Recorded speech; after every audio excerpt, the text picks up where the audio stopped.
राधे राधे भक्तों। मानव जीवन वास्तव में कितना दुर्लभ है, इसका वर्णन हमारे शास्त्रों में बड़े अद्भुत ढंग से किया गया है। तुलसीदास जी कहते हैं, बड़े भाग मानुष तन पावा, सुर दुर्लभ सद्ग्रंथन गावा, साधन धाम मोक्ष कर द्वारा, पाए ना जे परलोक समारा। यानी कि ये मनुष्य देह बड़े पुण्यों के बाद मिलता है। देवताओं को भी ये शरीर दुर्लभ लगता है। अब जीवन में सत्य बोलना, सत्य पर चलना, ये कोई साधारण कार्य नहीं है। सत्य का मार्ग अक्सर एकाकी कर देता है। जब इंसान सच बोलता है तो रिश्ते छूट जाते हैं, मित्र दूर हो जाते हैं और कभी कभी अपना ही परिवार साथ छोड़ देता है।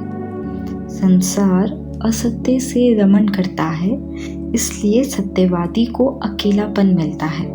लेकिन याद रखिए, सत्य स्वयं भगवान है।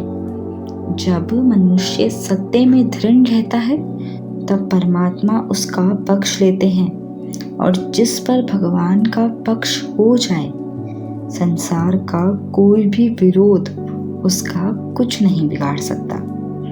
गोस्वामी जी ने लिखा है, जा पर कृपा राम की होई, ता पर कृपा करे सब कोई। अब प्रश्न उठता है, अगर मानव जन्म इतना दुर्लभ है तो क्या ये विरोधाभास नहीं कि आगे मोक्ष का भी प्रश्न उठता है? नहीं, यहाँ कोई विरोध नहीं है। मानव देह दुर्लभ इसलिए है कि ये केवल भोग के लिए नहीं बल्कि भजन के लिए मिला है। देखो, देवता लोग भी अपने पुण्यों का भाग ही कर सकते हैं, उनके पास भक्ति का अवसर नहीं होता। देव दुर्लभ देह इसलिए कही गई कि देवता भी मानव जन्म पाना चाहते हैं ताकि वे प्रभु का भजन कर सके। अब ऐसे में तो मनुष्य और पशु पक्षी के जीवन का अंतर क्या है? वे भी भोजन करते हैं, हम भी करते हैं। उन्हें अपने बच्चों से प्रेम है, हमें भी है।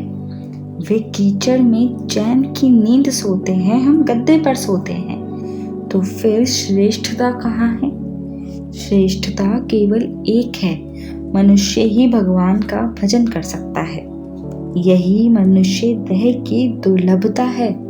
तुलसीदास जी कहते हैं, जिन हरि भक्ति हृदय नहीं आनी, जीवित सब समान ते प्राणी। यानी कि जिनके हृदय में भगवान की भक्ति नहीं, ऐसे लोग जीते जी मुर्दे हैं। तो भाइयों और बहनों, दृढ़ रहो, सत्य पर अडिग रहो और मनुष्य जीवन की इस दुर्लभता को भगवत भक्ति में सफल बनाओ। राधे राधे।